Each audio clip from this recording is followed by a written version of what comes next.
Hey guys, Lord here, back in with another action figure review, and today we will be wrapping up, in a sense, our looks at the GWAR action figures with Jizzmac, the Gusha, the drummer of the group, brought to us by the fine folks over at Trick or Treat Studios. And I say wrapping up in a sense because as far as individually carded figures, this is the last one. We've looked at the other 4, is it, in the set, and this guy is all that's left. However, we do have a Build-A-Figure to discuss in Odorous Urungus, who we will be taking a look at tomorrow, so please stay tuned for that. We're not done quite yet, but as far as individually released figures you can just buy outright, this is the last one we got. So, before I get too far ahead of ourselves, why don't we cut right to the chase and get into the meat and potatoes of this review and take a look-see at all Jizzmac has to offer in terms of accessories, starting off with this big old honkin' meat tenderizer.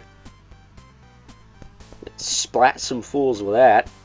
And then we also get his drumsticks, which, to their credit, they did put these little wrappings on there to try and make them solid in his hands, but unfortunately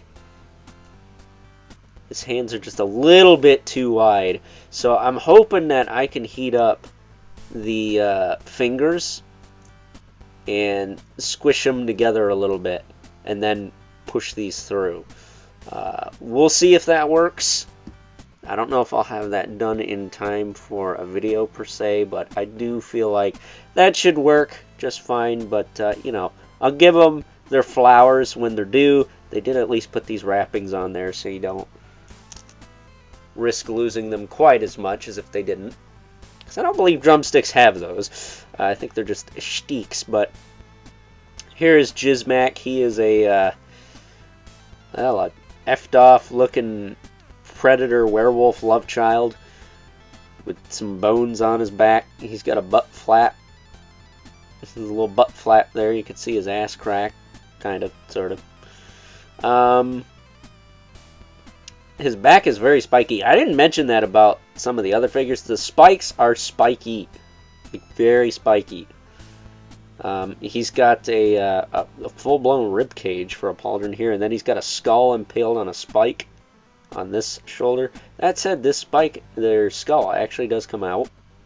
Take it off, and he can hold it in his hand like Hamlet, I suppose. But you just push it right back on, and it goes right on. Pretty cool. But as far as articulation goes, his head is pretty locked down. I mean, maybe if you heated this whole contraption up, you could get something out of it, but as it stands, no. He's got his little wolf ears. Those ears! He's got his crazy dreadlocks. He's got his gnarly looking underbite with the crazy teeth. I mean, he's got like ears like a werewolf, but then his face is very predator looking with the gnarly teeth and stuff. It's pretty wild, man. His shoulders will go up and down.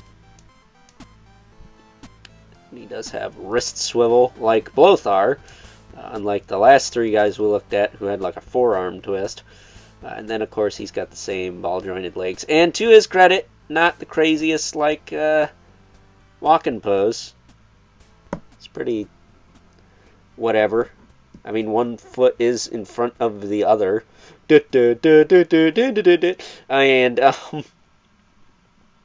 because of that, he's a little tricky to stand, but not nearly as tricky as some of the other ones. So, gotta give credit when credit is due, because that is a nice quality of life thing. Let's be fair. But as I mentioned in Blothar's video, they do have peg holes, so throw them on a stand if you want. But that's Jizzmac in a nutshell. So, with that being said, it is now time that we move right along and take a look at some size comparisons.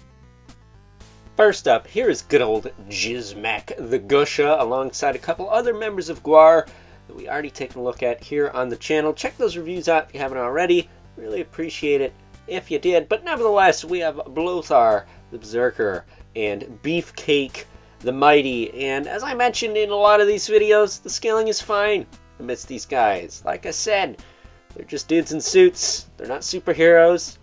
I think it's appropriate, even though they are, again, built like vintage turtle figures. That said, a bit of an update on Beefcake the Mighty here. I actually did go and heat up his arm with a hairdryer, and it seems to be a little less stuck now. All I did was heat it up, pop his forearm off, and it moves a lot better than it did. So I'm going to say that's fixed, and I don't really got to futz with that anymore. So that's cool. It's always nice when I don't have to bust out the soap to loosen a joint up. It just loosens up with heat. That's how it should be, because that's how heat's supposed to work, last I checked. I might not be heat miser, but I did at least pass Earth Science. Be getting those two out of the way. So we can bring in our two regulars, the Mythic Legion's Brother Mandibilith, right here, and the infamous 11 Spawn, who, as usual, towers over everyone because he is not a 5-inch scale figure. So, with that being said, it's time now that we wrap things up with some final thoughts. Overall, and aside from having a little trouble holding on to his drumsticks, hoping a bit of hairdryer action will be able to fix that. I do like good old Jizzmac the Gusha here, despite his crazy name and the fact that he does look like an effed off werewolf had sex with an effed off predator and had a baby. I mean, just look at it. But, yeah, unfortunately, we are nearing the end of this GWAR journey. I hope you guys have enjoyed it. But, nevertheless, we gotta keep going because there's one more of these guys left to do, and y'all should probably know who that is at this point. So with that being said, if you guys enjoyed this review, until next time, I'll catch you guys later.